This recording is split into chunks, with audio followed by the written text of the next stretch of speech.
I'm the granddaughter of Katie Keys Siddell. And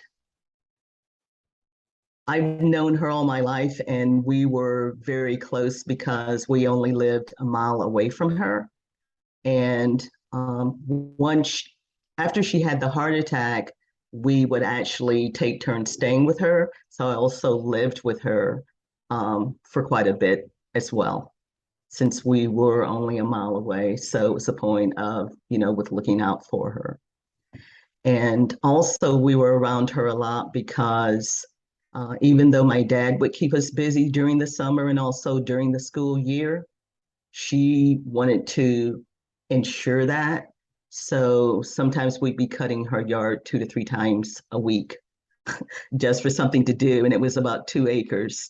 So, and she also had a garden. So we were picking all the vegetables. And if it was peas, we're shelling the peas. And even though she didn't eat the food, we were still doing all that for anybody in the community that she wanted to give them to. And so that's definitely something memorable with her. And also, she lived right down the street from what used to be Macmillan's grocery store. And so that was also as interesting because people would always want to, by the time that they were finishing their ice cream or something, it was right in front of her yard. And so she would always like, yell out and come back and get your trash because it was like, either nieces, nephews, or something like that. And she delivered babies until she was like 70 years old. I think she retired at that point. And she delivered all of my siblings and I. So I had 10 brothers. Um, she also mentioned, though, that she felt that she delivered more babies, probably even than Dr. Ellis, and about 60% of probably most of the people that were in Union County and maybe even adjoining counties. And so I know that she'd also mentioned that she had delivered our principal at Ingomar, Mr. Wheaton. And I think one of the funniest phrases, and it would always be like embarrassing because she would, walk up to someone and say, don't I know you? I think I delivered you. And then you're thinking that, okay, she's like really pushing it. She asked everybody that. But then, most of the time they would say, yes, you did. And they would recognize her and know her. She was born in 1903. She was 87 when she passed. She was part of the Pleasant Grove community, and it was right there on Martintown Road. Guess off the intersection of County Road 86 and 88, and she was on County Road 86. How would people get her to their house in time for a baby to be delivered? They would usually, I guess, pick her up and then take her, there. And still remember a lot of false calls. And she would know that it was a false call, because I guess she felt that she was really good at what she was doing because she even bragged about, that she could deliver breech babies or whatever. So I guess with the timing, she seemed really good on that with knowing, in advance with when they would do, even though she didn't have the ultrasound and all that. How did she know how to do that? I think it was probably, a gift from her. I know that there was a group of midwives with where she got the formal training, but it just seemed as if she felt that it was, her calling. My grandfather died when he was about 31, and I think her age was probably pretty close to that. And they did have a farm, but upon his death, they ended up losing the farm. So I'm assuming that she may have become a midwife, actually as an occupation for taking care of the kids. And my dad was 12 years old when my grandfather died. And he had a brother who was maybe a year older. So my grandmother had 7 kids, and the age ranged from maybe with the oldest one being about 14, and then the youngest one was a year and a half. Who delivered her children? I don't know. That's a good question. Yeah, I'm not really sure. Did you ever go with her to deliver a baby? Oh, no, I didn't. Because we were probably, I guess, first of all, she would never know how long she was going to be there. And so, and then we would be in school or, whatever. And I guess it was probably also just the thing with privacy rights that back then, even they respected that. Do you know if she trained anyone under her to take her place when she was gone or retired? I, yeah, I don't think so because I think at that point that the midwifery that was sort of going out of favor. And it was sort of also interesting that it seems like the midwives that were with her in the picture that we always saw, those are the only ones that I ever knew of. So I'm not really sure how it came about, but those were the only ones that I knew of. And probably in that picture, there was maybe only one or maybe two that she ever talked about. So I sort of never questioned, where she got her training, but I know that it was this professional picture there with her and a whole group of midwives. I'm not sure that she ever kept the records of that, but then I know that it was documented on the birth certificate, the same way it probably is today of who delivered um, them. And that's probably how a lot of the people know that even if they're younger or older, that you look at your birth certificate routinely. And so then they see my grandmother's name on it. And then with it being in the community, then they're aware of that and who she is. Yeah, because even though there are different communities, that was always, again, that connection that was there.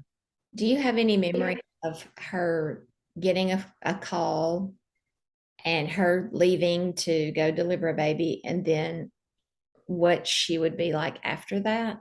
Yes, I do. It just seemed as if it was just part of her and it was just natural with just her day-to-day life. It was just no big deal. That's just what she did. Exactly. Like And she always bragged about being good at what she did. of her children who are still living, what are their names? Are they around this area? Well, Mary Spite was the last one living around this area. So it's Mary Siddell Spite. So she was a teacher at BF Ford and then I think Blue Mountain. And so she died in 1920, April of 2021. So that was the last living one in this area. She also has two daughters who they graduated from BF Ford back in 1946. And so they were only 9 months apart. So they were in the same graduating class. And they are both in Wisconsin now. One of them's 96 and one's 94. Did you say that you have 10 brothers? Oh, yes, I do. You're the only. And yes, I am. Yeah. And so a lot of people, pick on my dad because we had a farm.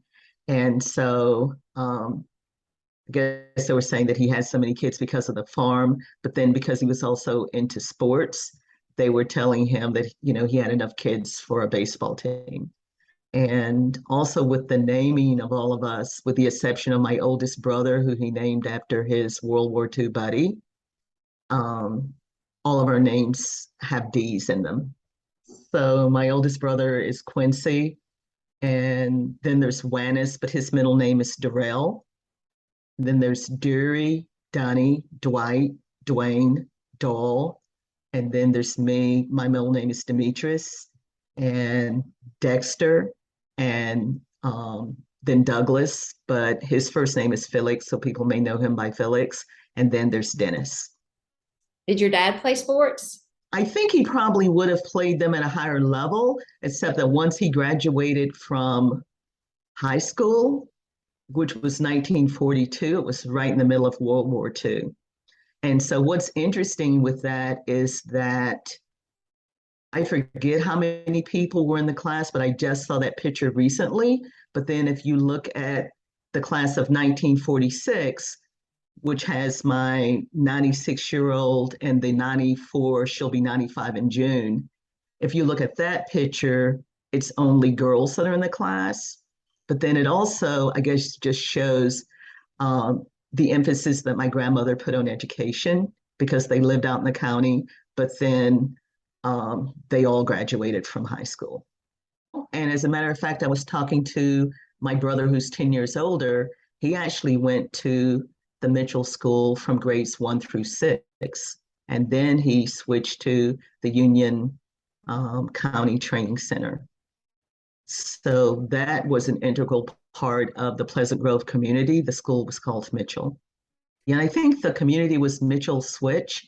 And then if we go back historically, when I think it's my grandmother's great-great-grandfather that when they first came to New Albany with 3 sons, they're the ones who, the first thing they did was they built the church, they built a school, and the school was Mitchell. So it started all the way back then with the Williamsons,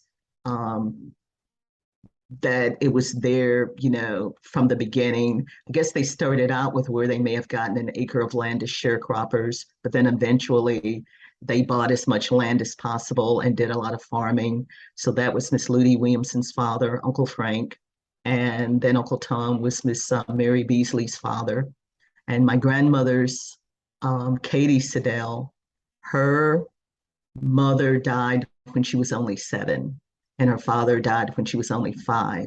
So it was Miss Ludy Williamson's father who raised her and her 2 siblings. The 2 brothers were W.C. Keyes and also Frank Keyes, and he was called Uncle Son.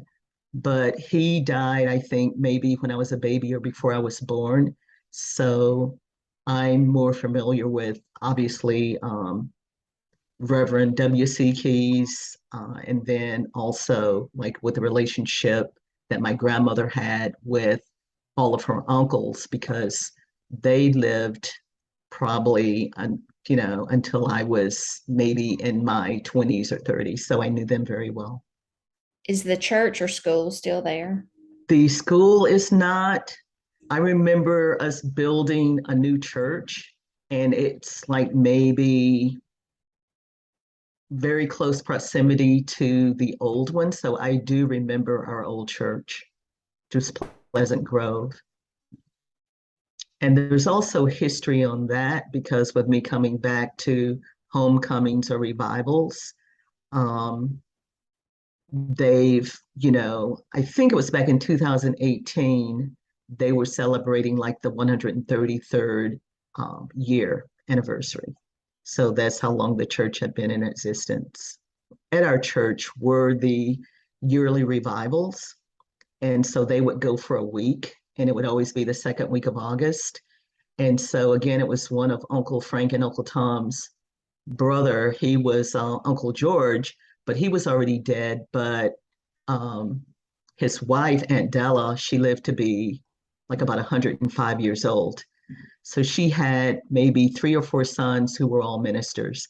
And so that was the really exciting thing about the revival, because all the people who were ministers, even though they were like preaching in churches in Chicago, Detroit, they would always come back and preach it, in revival. And I also had a brother who was a minister. And so that was sort of the highlights that everybody would be looking forward to hearing them preach. Miss Beasley's father, he was a minister. So he was one of the ministers or pastors of Pleasant Grove. So he's in the history. Also, Miss Katie Siddell's brother, Uncle Willie C. Keyes, he was also like a pastor, and he was in the history of Pleasant Grove Church as well. And so my grandmother was also, she was our Sunday school teacher as well. That was at Pleasant Grove Church. Yes. Yep. So she took pride in that as well. And so it was sort of a big part of us. And the thing that I remember with my dad, it was that there was time for working and playing, but the first question that he would ask you if whether or not you've read your Sunday school lesson. So, that was key. And because he was also like a Sunday school teacher there. But then my grandmother, I think my dad taught the adults, but my grandmother taught like probably the most difficult one of us because it was the 8 to 11-year-olds.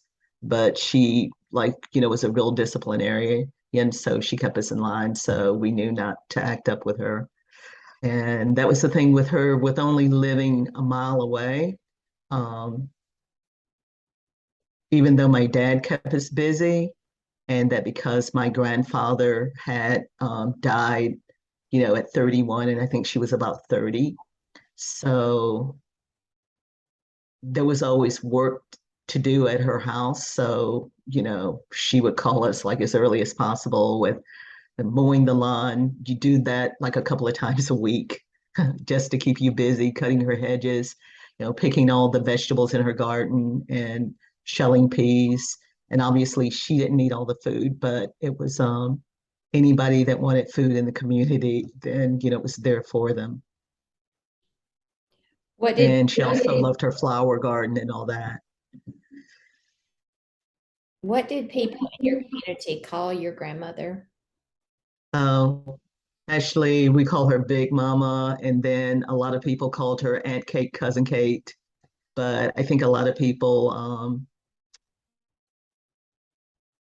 like all the grandkids, we always called her Big Mama, but she was very small, but that's what we called her. And then I guess it was interesting because there were people that were Caucasian that called her Aunt Kate, but then she would ask them not to do that because she felt that it was derogatory.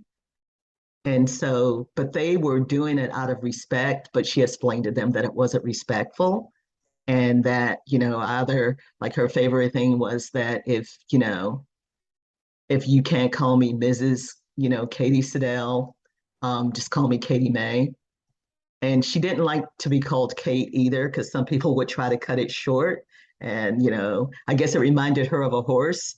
So she wanted to either be called by, Mrs. Katie Siddell or either Katie May, or, like with most of us, again, there were a lot of cousins and all that, but we called her Big Mama. At school at Ingomar, a lot of people like knew her. So they would actually call me Katie May sometimes. Because I don't know if you remember how people used to roll people's yard. So they would always roll my grandmother's yard.